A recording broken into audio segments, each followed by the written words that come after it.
যোৱা ইংৰাজী 16 মাৰ্চ 2026 তাৰিখে আমাৰ বিদ্যালয়ৰ পঞ্চম শ্ৰেণীৰ ছাত্ৰ ছাত্ৰীসকলৰ বিদায় সভাখন অনুষ্ঠিত হৈ যায়।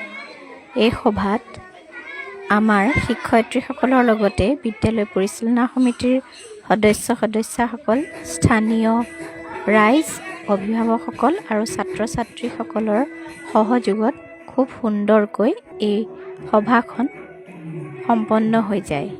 এই বিদায়ী সভাতে আমাৰ বিদ্যালয়ৰ ছাত্ৰ ছাত্ৰীসকলে বিভিন্ন নৃত্য গীত আদিৰ অনুষ্ঠান কৰে আৰু অনুষ্ঠানটিৰ সৌষ্ঠৱ বৃদ্ধি কৰে। ইয়াৰ পিছতে বিদায়ী ছাত্ৰ ছাত্ৰীসকলৰ ফালৰ পৰা তেওঁলোকৰ মনৰ ভাৱ সকলোৰে আগত খুব সুন্দৰকৈ প্ৰকাশ কৰে। তেতিয়া তেওঁলোকক বহুতে আৱেগিক দেখা পোৱা গৈছিল। আজি পঞ্চম শ্ৰেণীলৈ পঢ়িলো, সেইকাৰণে আজি বহু বেয়া লাগিছে। আজি পঞ্চম শ্ৰেণীৰ বিদায় হোৱা বহুত বেয়া লাগিছে আৰু বহুতখিনি শিক্ষা পালো। প্ৰথম শ্ৰেণীৰ পৰা পঞ্চম শ্ৰেণীলৈকে বহুত দুখ লাগিছে আৰু বহুত লিখাৰ পৰা বহুতখিনি শিকিলো। প্ৰথম শ্ৰেণীৰ পৰা পঞ্চম শ্ৰেণীলৈ ভালে ভালে পাছ কৰি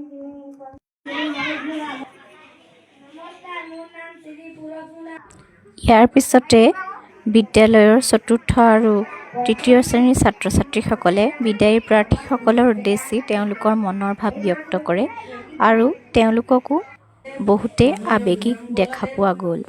আৰু প্ৰাক্তন সদস্য শ্ৰীযুক্তা লগতে আমাৰ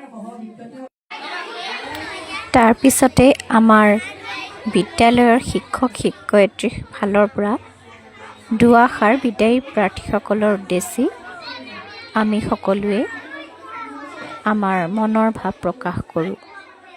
লগতে তেওঁলোকক উপদেশমূলক দুই এটা পৰামৰ্শও আগবঢ়োৱা হয়।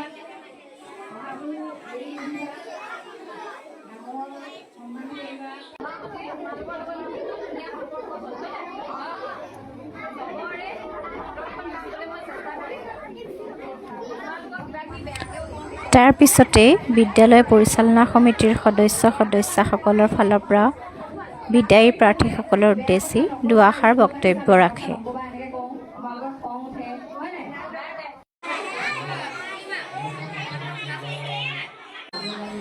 স্থানীয় ৰাইজ তথা অভিভাৱকৰ ফালৰ পৰা দুআষাৰ বক্তব্য আগবঢ়োৱাৰ পিছতে ছাত্ৰ ছাত্ৰীসকলৰ বাবে অনা চকলেট বিতৰণ কৰা হয় আৰু ইয়াৰ পিছতে আমাৰ বিদায়ী প্ৰাৰ্থীসকলক আমাৰ বিদ্যালয়ৰ প্ৰধান শিক্ষয়িত্ৰী বাইদেৱে একোটিকৈ উপহাৰ যাচে আৰু এনেদৰে ছাত্ৰ ছাত্ৰীসকলক উদ্দেশ্যি উপদেশমূলক পৰামৰ্শমূলক বিভিন্ন ধৰণৰ বক্তৃতা আগবঢ়াই আমাৰ পৰিচালনা সমিতিৰ সদস্যসকল, অভিভাৱক, স্থানীয় ৰাইজ তথা শিক্ষক শিক্ষয়িত্ৰীয়ে তেওঁলোকক আশীৰ্বাদ জ্ঞাপন কৰে যাতে তেওঁলোকৰ ভৱিষ্যত উজ্জ্বল হয়।